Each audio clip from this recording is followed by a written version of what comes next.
Yeah, the time seems right. It's time for the last dance. Eddie, I'm with you to the end. Venom: The Last Dance is the third and final film in the Venom trilogy, starring Tom Hardy and directed by Kelly Marcel. And I think we can all agree it's been a very long journey for Eddie Brock and Venom. It's wild to think that there are actually 3 of these movies now, but here we are. And honestly, I enjoyed the first film. I wouldn't say that I loved it. I definitely liked it more than Let There Be Carnage. So going into this film, I'm pretty much just going in with Sony expectations. Truly, all that I wanted was for this to be fun and for it to be a good conclusion to this story of Eddie and Venom. And you know, I have some thoughts. So that's what we're going to be doing today. This is going to be my spoiler-free review of Venom: The Last Dance. So smash like, subscribe if you're new here, and remember that we are Venom. Not just you. Don't be selfish. But Venom: The Last Dance. Eddie and Venom are on the run. Hunted by both of their worlds, and with the net closing in, the duo are forced into a devastating decision that will bring the curtains down on Venom and Eddie's last dance. And right out of the gate, I'm just going to say it,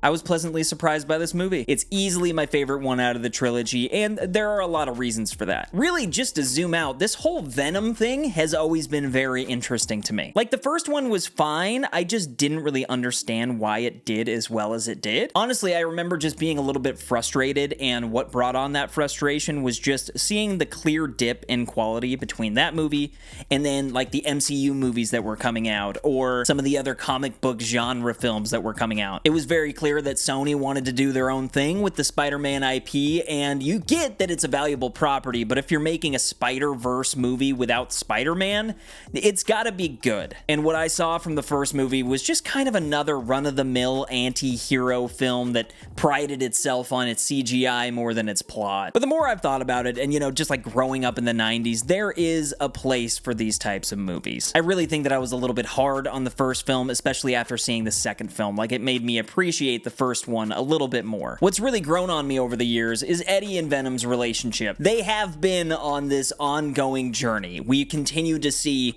Eddie and Venom. They keep popping up everywhere, and they just have this relationship that's very pleasant and unique, I guess I would say. It's also easy to like these movies a little bit more because everything we've seen since with the Sony live-action universe has been pretty much shit, unless it's tied to the MCU. To me, at least, movies like Morbius and Madam Web are just so bad, and so it leaves you feeling some type of way about Eddie and Venom. And hey, this is the final movie. I've just been excited about it. It can't be as bad as those ones, you know what I mean? And it's definitely not as bad. It's actually pretty good. Because everything that I just talked about with their relationship and how it was growing on me, that's what they really keyed into. In this story, they've been on a journey, but here in life, these films have been on a journey as well, and no matter what, this is a conclusion. And even though there's not like a major level up in quality, and I wasn't like blown away like, wow, all of a sudden this is a great movie, it very much fits in line with the other two. And for me, it just sort of slightly raises the bar due to its stakes, due to the real emotion that's in this film. I'd say that if you're familiar with Eddie and Venom, like, you can kind of count on the dialogue being funny, and they really tapped into something great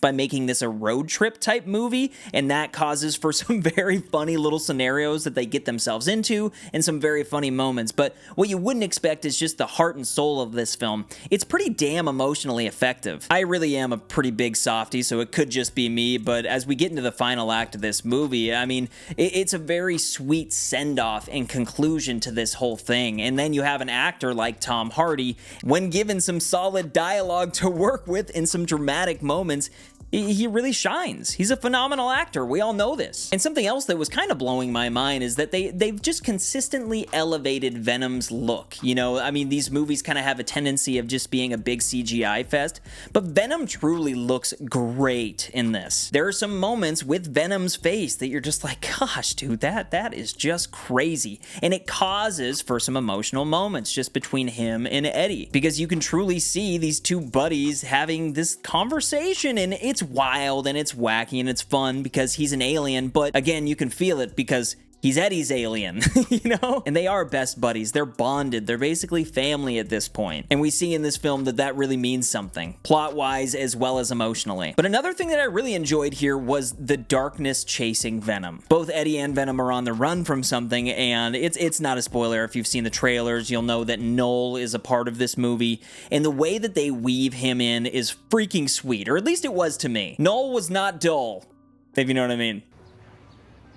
Okay. And I really have no idea whether there are any plans in the future for anything Noel related, but if there was, I'm game. But I've been hyping up this film a lot because I did like it, but there's also a lot about this movie that didn't work and wasn't needed at all. What I liked was Eddie and Venom, and there's also this family with Rhys Ifans, who plays Kurt Connor in The Amazing Spider-Man, by the way, but he's not that in this. But then the other side of this plot, and this gets even more confusing, has this military guy played by the dude who plays Mordo, which is even more confusing. I don't know. But you have him and this Juno Temple, her character, on this whole other side of the plot going on, and it's just not needed at all. They tried to cram all of this exposition and these new characters into this third and final film, and it ends up just very messy and feeling forced. All it does is take away from Venom. Like, there's this lab and they're researching symbiotes, and truly it has no bearing on the story. It does nothing. This is the Morbius shit in this film. It kind of blows my mind every time because I'm just like, what are we doing? Even the worst MCU films don't sink to this weird level of just like self-aware crappy exposition. And I would have much rather preferred that we spend all of that time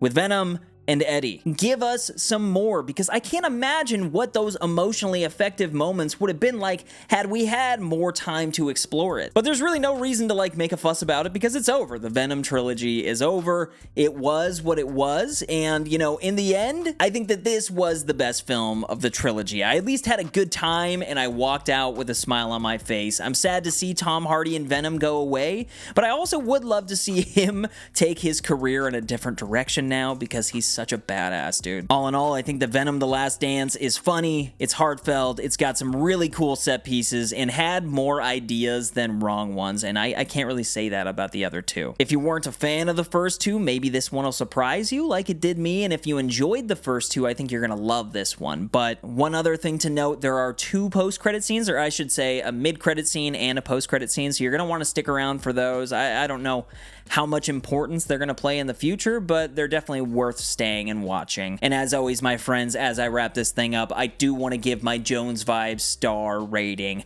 I'm giving Venom The Last Dance 3.5 out of 5 stars, no doubt. No doubt on that. That's a pretty high score for Venom, so we're gonna stick with it. But what do you all think? Are you gonna go see Venom The Last Dance? What do you think about the other films, and what do you think about Sony live action films? There's a lot to talk about there. It's a big conversation, but feel free to leave any and all opinions down below. Also, make sure that you hit the like button if you haven't already. Subscribe if you're new here, because I make a lot of content, and I'd love to have you around here as a member of the Jones Vibes community. And also, my friends, make sure to keep up the good vibes.